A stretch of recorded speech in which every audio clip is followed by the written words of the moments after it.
Today I'm going to show you what it looks like when hives are not maintained.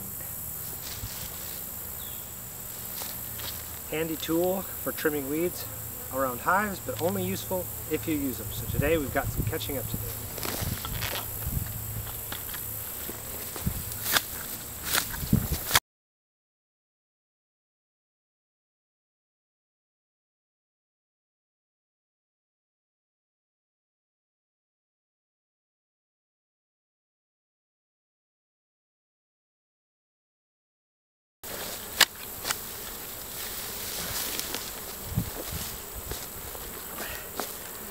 There, nothing to it.